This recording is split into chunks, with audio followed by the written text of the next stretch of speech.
Hello guys. Advance vocabulary में आपका स्वागत है। अगर आप भी अपने इंग्लिश स्पीकिंग को अच्छा करना चाहते हैं, एडवांस लेवल पे करना चाहते हैं, तो most welcome to my YouTube channel. Okay, so let's start. आज का पहला वर्ड है टेसिटर्न। टेसिटर्न का मतलब क्या होता है?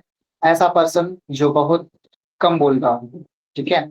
सो एनीवन जो बहुत कम बोलता है या नेचुरली क्वाइट और रिजर्व हो। ठीक है। जिसको ज्यादा बकबक करना पसंद नहीं होता है। ठीक है। शांत स्वभाव का होता है। ठीक है। जिसकी हैबिट होती है कम बोले लेकिन अच्छा बोले। ठीक है। सो उस टाइप के सिचुएशन है, उस टाइप के इंसान को क्या बोलते हैं? टेसिटर्न। ठीक है, टेसिटर्न। सो कम बोलने वाला इंसान को बोलते हैं टेसिटर्न।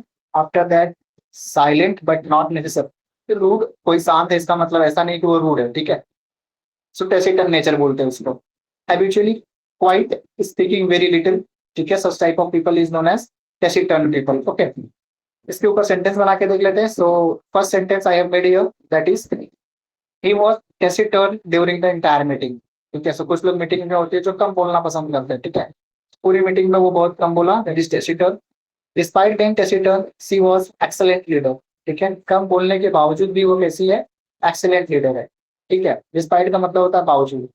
ठीक है। टेसिटर्न का मतलब होता है कम बोलने वाला। ठीक है।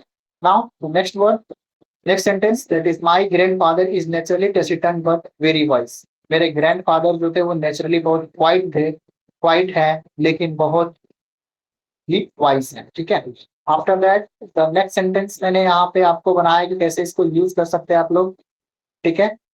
तो कैसे यूज कर सकते हैं, that is although I am somewhat although I am somewhat taciturn in the last social gathering, I communicate confidently in professional environment। ठीक है। हालांकि मैं थोड़ा सा टेसिटर्न हूँ लास्ट सोशल गैदरिंग में, बट मैं क्या करता हूँ, कम्युनिकेट करता हूँ कॉन्फिडेंट के साथ जब भी हमारा प्रोफेशनल इन्वायरमेंट होता है जहाँ पे, वहां पे। ठीक है। तो ये अच्छा वर्ड है, आप इसको यूज कर सकते हो in daily your in daily daily daily basis life में। ठीक है। Now the next word is, that is impecunious। ठीक है। impecunious, इम्पिक्यूनियस। इम्पिक्यूनियस का मतलब क्या होता है? पैसे की कमी। ठीक है। ऐसा पर्सन जिसके पास पैसे की बहुत कमी होता है। ठीक है। जो गरीब होता है, जो फाइनेंशियली बहुत पुअर है, उस टाइप के लोगों को क्या बोलते हैं? इम्पिक्यूनियस। ठीक है। इम्पिक्यूनियस। पुअर तो है हमारे पास एक word, but impecunious is the more advance than the poor. Okay. So having a little और नो मनी, जिसके पास थोड़ी बहुत पैसे हो और या तो एकदम पैसे ना हो, तो उस टाइप के पीपल को क्या बोलते हैं? Impecunious. Such impecunious person is that. Okay. Sentence क्या कैसे बनाएंगे? As a impecunious student he work part time to survive. ठीक है। एज पैसे की कमी की होने की वजह से वो पार्ट टाइम जॉब करता था। ठीक है। सो यहाँ पे आप बहुत ही अच्छे से इस वर्ड का यूज कर सकते हो, impecunious का। The impecunious artist could not afford a studio. ठीक है। सो एक जो कम पैसे वाला आर्टिस्ट है वो कभी भी स्टूडियो अफोर्ड नहीं कर सकता, ये बात तो सही है। ठीक है। गरीब के पास पैसे हो, वो सिर्फ अपने दो वक्त की रोटी के लिए ही काम करता है। सुबह खाता है, शाम खाता है, फिर सुबह शाम सुबह जाके अपने काम पे लग जाता है, फिर काम पे आता है शाम को, फिर शाम को वो अपनी रोजी रोटी चलाते रहता है। ठीक है। सो इम्पिक्यूनियस बोलते हैं ऐसे सिचुएशन को, ऐसे लोगों को। ठीक है। Many impecunious families struggle with rising living cost. ठीक है। बहुत सी financially weak family increasing expenses still से स्ट्रगल करती है। ठीक है। बहुत सी फाइनेंशियल वीक फैमिली जो एक्सपेंसेस बढ़ते हैं, खर्चे बढ़ते हैं, उससे वो क्या करते हैं? स्ट्रगल करते हैं। तो ऑब्वियस है, मैंने impecunious family struggle with rising the living cost। After that अगर मैं बात करूँ यहाँ पे एक नया सेंटेंस बनाने की, तो मैंने यहाँ पे एक नया सेंटेंस ही बनाया है। Many talented students from impecunious backgrounds are unable to access the quality of education। ठीक है। सो बहुत ही अच्छा मैंने सेंटेंस बनाया है यहाँ पे। मेनी टैलेंटेड स्टूडेंट, बहुत सारे टैलेंटेड स्टूडेंट ऐसे भी हैं due to the impecunious background. Impecunious background means वो गरीबी, लिटिल पैसे, लिटिल मनी के जिसके पास है, बहुत कम पैसे या नहीं है, unable to access the quality education. ठीक है। सो क्वालिटी एजुकेशन वो क्या करते हैं? नहीं ले पाते हैं। ठीक है। Now next word is about the vicarious. Vicarious, sorry, vicarious बोलेंगे इसको, not vicarious, that is vicarious. Vicarious, vicarious का मतलब होता है दूसरों के एक्सपीरियंस को इनडायरेक्टली फील करना।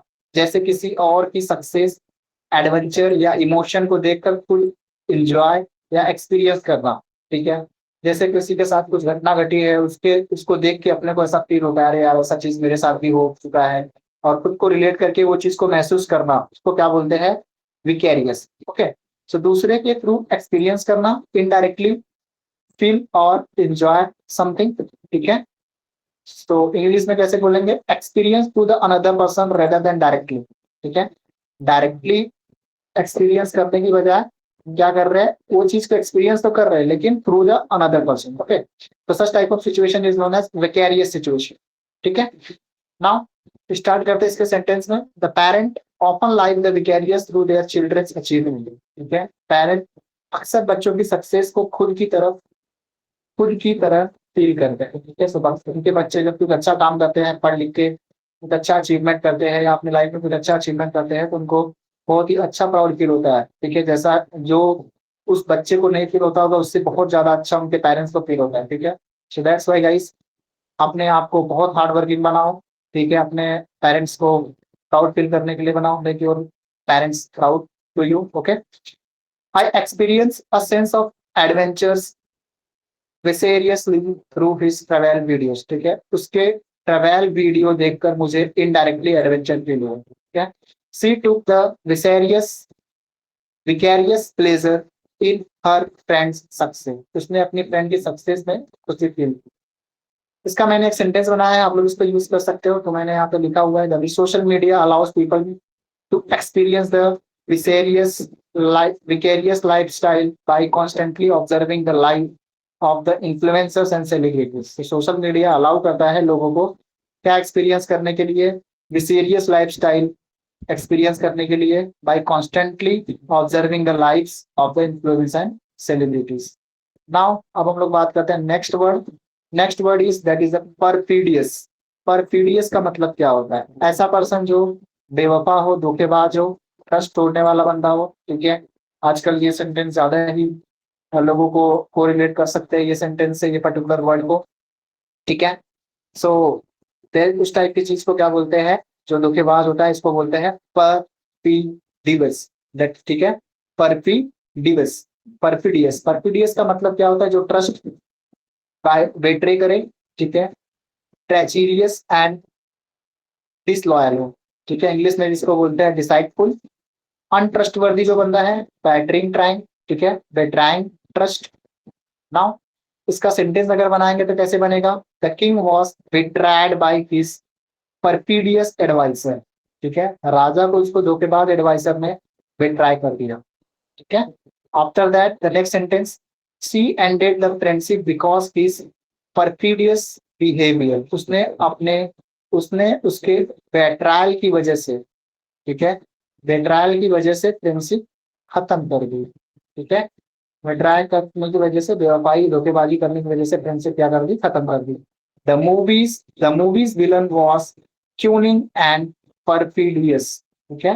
परफिडियस, मूवी का विलन जो था वो चालाक था, मतलब क्यूनिंग था, और साथ में कैसा था, धोखेबाज था।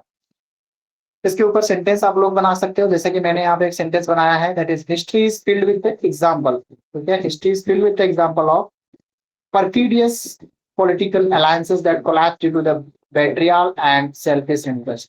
yes, selfish interest होने की वजह से, बेट्रियल होने की वजह से क्या करते हैं, पॉलिटिकल अलायंस को कोलैप्स कर देते हैं, पार्टी छोड़ के दूसरे पार्टी में भाग जाते हैं, ठीक है। सो वो उनका क्या होता है, उस टाइप की चीज को क्या बोलते हैं, परफिडियस, धोखेबाजी करना, बेवफाई करना, ट्रस्ट तोड़ने वाला बंदा, उसको क्या बोलते हैं, perfidious. Now the next word is dichotomy, that is dichotomy. Dichotomy का मतलब क्या होता है, what is the meaning of dichotomy, किसी चीज को कंप्लीटली अपोजिट या वेरी डिफरेंट पार्ट में डिवाइड करना, ठीक है। किसी चीज को कंप्लीटली अपोजिट या वेरी डिफरेंट पार्ट में डिवाइड कर देना। सिंपल वर्ड में बात करें, दो अपोजिट कैटेगरी में डिवीजन करना। साथ contrast between the two things, the division और contract between two completely opposite things, ठीक है। एक शांत स्वभाव का है, एक हलचल करने वाला बंदा है, ठीक है। सो दोनों के बीच में एक तरह से कंप्लीटली अपोजिट वे में क्या करना, डिफरेंट पार्ट में अलग करना। There is a clear dichotomy between theory and practical, ठीक है। थियरी एंड प्रैक्टिकल में कैसा है, एक अपोजिट वे में क्या है, डिफरेंट पार्ट में डिवाइड किया जा सकता है। थियरी में सिर्फ थियरी पढ़ी जाती है, प्रैक्टिकल में उस चीज का इम्प्लीमेंटेशन होता है, उसको यूज किया जाता है, ठीक है। So application, basically we are going to learn about the application in the practical way. Okay. Now, the theory और practical knowledge में clear difference है. The novel explore the dichotomy, that is a dichotomy between good and evil. So novel good और evil के contrast को explore करती है. ठीक है, सो यहाँ पे गुड क्या है तो एक अच्छी चीज है, एविल क्या है तो उसकी जस्ट अपोजिट है. इसको क्या बोलेंगे? डायकोटमी, डाक्टमी. ठीक है, डाक्टमी. Now next word is that the modern life often create the dichotomy between the work and personal life. So modern life में वर्क और पर्सनल लाइफ के बीच में कॉन्फ्लिक्ट बन जाता है. ठीक है, डायकोटमी है वो. इसको अगर हम लोग डेली बेसिस में यूज करना चाहे तो कैसे करेंगे? One major dichotomy in modern education is the balance between the academic excellence and the practical skill. ठीक है, सो एकेडमिक एक्सेलेंस को कैसे मेंटेन करना है, प्रैक्टिकल स्किल्स को भी मेंटेन करना है. This two things are the dichotomy of each other. Okay, in the modern education. So guys, आज के लिए हमारा 5 वर्ड हो चुका है. तो कौन कौन से वर्ड देखा हम लोग ने? पहला देखा टेसिटर्न. टेसिटर्न का मतलब क्या होता है? ऐसा पर्सन जो बहुत कम बोलता है. ठीक है, जो शांत रहता है उसको टेसिटर्न बोलते हैं. After that the next word is the impecunious. Impecunious का मतलब होता है पैसे की कमी होना किसी के पास, बहुत ज्यादा कम पैसे, बहुत गरीब है वो बंदा, उसको क्या बोलेंगे? एम्पिक्यूनियस. इसके बाद नेक्स्ट वर्ड देखा हम लोग ने, that is वेसेरियस. वैकेरियस, vicarious, vicarious. Vicarious, vicarious का मतलब होता है दूसरे के थ्रू कोई भी चीज एक्सपीरियंस करना. ठीक है, कोई खुश है तो उसकी खुशी को देख के आप भी खुश हो जाते हो, कोई दुखी है तो उसकी दुखी को देख के आप भी दुखी हो जाते हो. मतलब आप कैसे इंसान हो? एक वैकेरियस इंसान हो. ठीक है, आपके पास वैकेरियस कैपेबिलिटीज है to feel someone emotions. Okay, now next perfidious. Perfidious का मतलब क्या होता है? कोई धोखेबाज बंदा है, कोई ट्रस्ट तोड़ने वाला बंदा है, उसको क्या बोलेंगे? परफिडियस बोलेंगे. ठीक है, now the next word is the dichotomy. ठीक है, ठीक है, डॉक्टमी. डॉक्टमी का मतलब क्या होता है? दो अपोजिट चीज को कैटेगरीज में डिवाइड करना. तो गाइस, अगर आपको ऐसे ऐसे डेली वर्ड्स आपको लर्न करने हैं तो आप मेरे चैनल को सब्सक्राइब कीजिए. मैं आपको डेली बेसिस पे नए नए वर्ड्स आपको बताऊंगा. डेली आप 5 लर्न यूज करो, 5 वर्ड यूज करो, उसको याद करो, नोट्स बनाओ, प्रैक्टिस करो. धीरे धीरे आप पाएंगे कि आप भी 100 दिन 150 दिन के अंदर अपना इंग्लिश इंप्रूव हुए देखेंगे. ठीक है, थैंक यू गाइस. आपको अगर ऐसा आपको कंटेंट अगर मेरे अच्छे लग रहे हो तो आप मुझे लाइक सब्सक्राइब कर सकते हैं. कुछ improvement, if you feel that there is a need of something improvement, so please guide me, uh, suggest me. I will definitely improve that. Okay, thank you guys, thank you so much.